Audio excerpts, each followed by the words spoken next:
Fala galera da rede, tudo bem com vocês? L11 aqui, você aí para mais um vídeo. Dessa vez vamos falar da maior competição de todos os tempos, a Champions League. Vamos fazer um breve retrato, impressões rasas e levianas a respeito desse grande campeonato. E quem me acompanha aqui com vocês é o Fredão Trincado. Fredão Trincado, cumprimente nossos fãs. Fala, monstro da rede, tudo bem com vocês? Quem fala, como ele já falou, o Fredão TK. E hoje a gente vai falar para vocês uma breve história. O que foi? Não, pode falar, desculpa. Tá. E hoje a gente vai fazer aqui a gente vai falar um pouco sobre a breve história da Champions League. A gente vai dividir esse vídeo em duas partes. Vamos começar lá em 1956, quando foi a primeira edição da Champions, e vamos chegar até os dias atuais. Nesse primeiro vídeo, vamos até 1980, falando aí sobre times que você nem imaginava estarem nessa competição aí, nessa grande competição de clubes da Europa. E é isso. Deixa eu abrir aqui que eu fechei a parte. Posso introduzir na galera aqui? Vai introduzindo. Então, pessoal, primeiramente, deixa seu like aí, se inscreve no canal, ativa o sininho. A gente vai atormentar vocês isso 3 vezes por vídeo, porque a gente quer interação com o pessoal. E vamos ali. A Champions League começou a partir de uma coisa que rolou num jornal, quando o Wolverhampton foi campeão. O Wolverhampton, que faz pouco tempo subiu para a primeira divisão, mas tinha ficado um bom tempo pairando em Championship e coisas do gênero, alegaram ser o melhor time do mundo. E a partir daí o Real Madrid ficou um pouco incrédulo disso e decidiu formar um campeonato junto com a UEFA, onde os campeões nacionais competiriam entre si para assim decidir quem seria o melhor do mundo. Essa é uma primeira apresentação aí que eu queria deixar para vocês, e agora o nosso mestre aqui vai nos guiar através dessa cronologia aí, cheia de fatos históricos, jogadores marcantes, momentos marcantes da sociedade em qual vivemos. Vamos lá. Então, começamos ali com o domínio do Real Madrid no final dos anos 50, que vai até 1960. Então, de 56 até 1960, o Real Madrid ganhou a Champions League ali, foram 5 orelhudas seguidas, né, taças seguidas, chame como você quiser, quando a competição ainda era chamada de Copa dos Campeões, né? Então, nós tivemos ali o Real Madrid de grandes jogadores, né, de Stéfano, né? Nós tivemos também o Puskás, e o L11 vai falar para vocês um pouco mais aí por que esses jogadores de grande nome estavam no Real naquela época. Bom, só uma pequena correção aí do nosso Fredão, que chamou Orelhuda, como ela é conhecida atualmente, mas no começo ela não tinha esse design aí, a Champions League, ela parecia um pouco com a da Eurocopa, a taça, né? Mas vamos lá. Na época ali, boa parte da Europa estava vivendo numa ditadura, né? Seja em Portugal, seja na Espanha. Acho que esses são os principais. O resto estava com alguns problemas, mas a princípio esses dois viviam ditaduras, né? E o nosso, que também era presidente do Real Madrid e era ali presidente da França, eu não sei qual era o nome que eles davam na terminologia. Ele, muito fã ali, proibiu o Barcelona de contratar jogadores que já estavam acertados, como o Di Stéfano e o Ferenc Puskás. Então, proibindo eles de jogar. Então, ele trouxe eles para o Real Madrid, né? Eles não tiveram muita oportunidade, mas fizeram muita história lá, né? De escolher, né? Tem toda uma questão política nisso, né? O Barcelona é fundado por líderes socialistas da Espanha, né? Inclusive um foi morto, batalhando contra o Franco ali no começo do século. Cheio de histórias, podemos fazer um vídeo aí só sobre histórias no futebol. Pessoal, e aí nesse meio tempo aí que o Real Madrid foi campeão, é interessante falar que o time Stade Reims da França, não sei se pronuncia assim, não sei falar francês, mas eu não queria comentar isso, mas como você deu a brecha, é a segunda vez que a gente grava esse vídeo, pessoal, a gente teve um probleminha técnico no primeiro, mas ele fez intercâmbio na França, ele tem uma pronúncia tenebrosa em francês. Né? Você falou que fez. Como é que fala então? Como é que fala? Eu não estou aqui para criticar. Tá bom, enfim. Esse time que hoje está no 11º lugar da Ligue 1, pelo menos enquanto a gente está fazendo esse vídeo, foi vice-campeão da Champions ali 2 vezes e perdeu para o Real Madrid as 2. Era isso que eu queria falar. Depois nós tivemos ali um breve domínio português do Benfica, do técnico Bela Guttmann, que também veio treinar o São Paulo aqui, treinou outros clubes no mundo.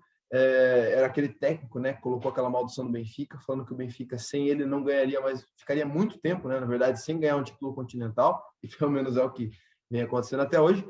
E nós temos o Eusébio, né, o Eusébio, português, né, grande jogador ali da Copa de 1966, liderava a equipe nessa época, a equipe que ganhou simplesmente do Barcelona, né, em 1961, e do poderosíssimo Real Madrid, do Puskás e do Di Stéfano em 62, né? Foi ali um breve domínio do Benfica, mas um time muito bom. Você sabe muito mais de história de times portugueses do que eu. Ele era um... Só tinha ele, jogador? Tinha mais alguém que... De mais destaque, assim, eram mais eles, assim. Eram mais eles, assim, bem sincero. Assim. Mais ele, né? Ele, né, no caso, é isso. Um moçambicano ali, né? Que o Pantera Negra levou Portugal ali para até hoje, né? Não sabe o que o Cristiano Ronaldo vai fazer em colocações de Copa do Mundo. Foi, se não me engano, artilheiro nessa edição de Copa do Mundo. Disputou, acho que, se não me engano, terceiro lugar. Mas acho que perdeu. Logo depois a gente vai mudar de país, né? Vamos para a Itália. A Itália que ali naquela época mostrou para o mundo aquele estilo de ferrolho, né? Que eles jogam, né? Todo mundo ali atrás, todo mundo segurando, saindo, fazendo gol no contra-ataque, né? Aquele estilo de jogo de poucos gols. E nós tivemos o Milan em 63 ganhando a Champions, né? Que chamava Champions. E o mais importante aqui desses italianos, que é a Inter de Milão, de Helenio Ferreira, né? Um técnico que era conhecido pela sua disciplina, né? O cara que realmente falou assim, ó, os italianos jogam assim, que ganhou com grande maestria ali 2 competições, uma delas em cima do Real Madrid e do Benfica, né? Fica meio jogado na cara de vocês, né? Quais eram os grandes times daquela época, né? Para ver como as coisas mudaram, né? Era o Real Madrid, era a Inter, era o Benfica, né? O Benfica que hoje está longe de chegar nisso. Então nós tivemos 64, 65 a Inter. Em 1966 a gente tem o Real Madrid de novo, a gente tem os gatos pingados, né? É interessante falar. São lampejos, né? Nenhuma coisa de domínio, né? Temos ali em 66 o Real Madrid, né? Que ainda contava com grandes jogadores. O Celtic, né? Que o L11 quer que a gente até faça um vídeo sobre essa disputa entre o Celtic, né? Que era católico, e os Rangers protestantes, interessante. Exatamente, ali chegaram a proibir jogadores de religiões dos lados opostos de jogarem no clube. Hoje é muito mais calmo, mas na época o Reino Unido em si vivia grandes tensões, né? Principalmente a Escócia e a Irlanda, né? Tinha até um grupo terrorista na Irlanda chamado o IRA, né? Que matava protestantes, faziam carros, faziam atentados. Infelizmente eles acabaram, por conta do Irã, né? Como eles não queriam ser confundidos, eles pararam, soltaram lá um bunker com todas as suas armas e pararam de fazer as suas atividades, né? Mas isso foi até pouco tempo. E logo depois nós tivemos o Manchester United, né? O Manchester United que a gente tinha até falado no outro vídeo antes do problema técnico, né? Contava com grandes nomes, né? Como o George Best, tinha também George Best, remanescentes daquele acidente que eles tiveram de avião, né? O Bob Charlton, o George Best, que era dito como praticamente um quinto Beatle ali, né? Era praticamente um quinto Beatle na época, né? Devido à sua popularidade e carisma, por mais que ele seja da Irlanda do Norte, ele era considerado que os Beatles na época eram um extremo sucesso. Depois nós tivemos ali mais um lampejo, né? Que foi o Milan campeão em 69, futebol italiano ainda mostrando a sua força, e nós tivemos um reinado da Holanda, né? Primeiro, antes do Ajax, né, nós tivemos o Feyenoord ganhando em 1970, e depois, 71, 72, 73, o poderosíssimo Ajax de Rinus Michel, né, o poderosíssimo Ajax de um grande jogador chamado Johan Cruyff, né, que logo depois foi para o Barça, mas que introduziu o futebol total ao mundo, né? Fala um pouco para a gente aí que teve a Copa de 74 também, né? Bom, evidentemente que esses times aí, né? O Ajax era a base da seleção holandesa, e tinha outros grandes jogadores, mas eu não me lembro e não me preparei para a porra do vídeo. Mas eles eram muito importantes, dominaram isso, e recentemente eu vi uma entrevista aí com o Rivellino, que foi o capitão e o camisa 10 da Copa de 74. Ele chegou uma hora que ele não aguentava mais jogar aquele jogo e decidiu, pessoal, rifa a bola para os caras, porque é isso que eles querem. porque ninguém estava entendendo o que acontecia naquele momento, um momento revolucionário do futebol, que se mostrou, infelizmente, não páreo para a austeridade alemã, nenhum embate de final de Copa do Mundo, e a Alemanha saiu campeã. Falando de Alemanha, meus amigos, nós tivemos outro domínio, mais ou menos do mesmo tamanho do Ajax. Ninguém teve um domínio tão grande quanto o Real Madrid no começo da Copa dos Campeões, né? Só que, enfim, né, o Ajax 3 títulos, né? O Bayern de Munique veio depois com 3 títulos também. 74, 75, 76, o título ficou na Alemanha, num Bayern iluminado pelo grande Gerd Müller, né? Gerd Müller, né? O Milan das antigas, né? Grande artilheiro, e pelo era pivô? Franz Beckenbauer. Franz Beckenbauer, né? Ele era, como é que se chamava? Beck, né? Beck, falava Beck, né? Líbero. Líbero, isso, líbero. Grande líbero, Franz Beckenbauer. O Bayern de Munique ganhou 3 títulos seguidos. Interessante falar de dois deles. Um deles foi em cima do Leeds United, que acabou de subir da segunda divisão do campeonato inglês, né? Um time que, olha para vocês verem só, né? Estava lá na Champions League, na final de Champions League, e hoje em dia está se recuperando. E o Saint-Étienne, né? Saint-Étienne, que também é um time, de acordo com o Elias, que ele me disse, é um dos maiores campeões franceses. E em 1976 perdeu na final da Champions League, e hoje não está tão bem. Mas é para vocês verem como as coisas mudam com o tempo. E quase finalizando aqui, nós vamos para o domínio inglês, né? De 77 até 80. Isso eu digo, até 80 não, passa isso, mas aí já é spoiler do outro vídeo. Temos o Liverpool em 77, 78 ganhando do nosso amigo do FIFA lá, o nome dele é? Eu não tenho nada com o FIFA, eles não me pagam, mas o nome dele é Kenny Dalglish. Dalglish, eu sempre esqueço o nome dele. Grande jogador que iluminou o Liverpool ali. Enfield ficou com 2 troféus, 77 e 78.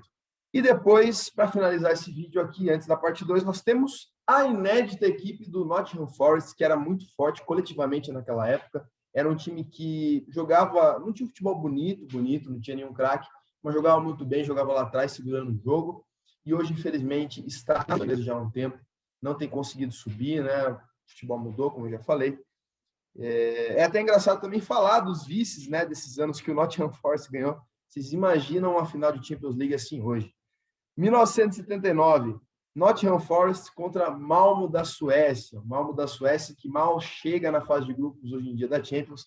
E em 1980, o Nottingham Forest enfrentou outro time que hoje está na segunda divisão. Nesse caso, o Hamburgo da Alemanha, né? O Hamburgo que, assim, essa queda é muito recente, né? O Hamburgo sempre foi um time de primeira divisão, agora teve os problemas financeiros e acabou caindo para a segunda. Mas só para mostrar um pouquinho de como as coisas foram. Leon, você quer acrescentar mais alguma coisa? Bom, quero acrescentar que você roubou tudo que eu falei na primeira vez que eu falei sobre isso do vídeo, né? Verdade, Mas verdade. tudo bem, você retirou todas as minhas falas aí, muito obrigado, foi incrível. Eu fui roubado na cara dura. E o que eu tenho que fazer agora é encerrar o vídeo, porque eu não tenho mais porra nenhuma para falar, né? Porque a gente pesquisa anos e anos da vida a respeito da cultura inglesa e o rapaz vai e caga tudo que eu falei em 5 minutos. Mas obrigado quem assistiu até aqui, deixa seu like, se inscreva e eu vou terminar o vídeo assim que eu falei 2 segundos, porque a maioria das coisas ele só repetiu o que eu falei da primeira vez. Mas fazer o quê? Na segunda, tomara que dê certo. Tá certo, eu acabei usando muito do que ele fala, que ele é um cara muito sábio, né? Então eu tenho que usar as palavras dele, né? Senão não dá certo, né? Se eu falar assim, sem pensar, né? Como eu sempre falo, né? Não fica bonito, né? Agora se eu uso as palavras dele. Mas enfim, no próximo vídeo. Eu sou o maior cérebro pensante na América Latina, quiçá no mundo. Estou presente em todas as obras de artes aí dos últimos tempos, mas é horrível quando a gente tem o nosso trabalho vilipendiado. Valeu aí, pessoal. Deixa like, comentário aí e forte abraço. Inscreva no canal também bem importante, siga a gente nas nossas redes sociais, no Instagram, página lá da rede é rede_pro. Siga o L11, que fica depressivo, que vocês não seguem ele no Instagram, me siga também. Não, eu não tenho mais o mínimo interesse que vocês me sigam. Eu peguei um desprezo, um nojo pelo público que é quase que impossível de retratar. É como se viesse uma coisa do estômago, assim, e eu botasse para fora. Mas mantenham-se longe das minhas redes sociais, não quero nenhum de vocês perto. Sigam ele aí, deem bastante like, que eu vou atrás dele, assim, seguindo ele. Vai lá. E ele usando todas as minhas frases. Vou levar crédito aí pelo seu sucesso. Enfim, é isso, pessoal. Até a próxima e fiquem ligados aí para a parte 2, que já no próximo Papo com Alonso vai estar aí para você, beleza? Valeu!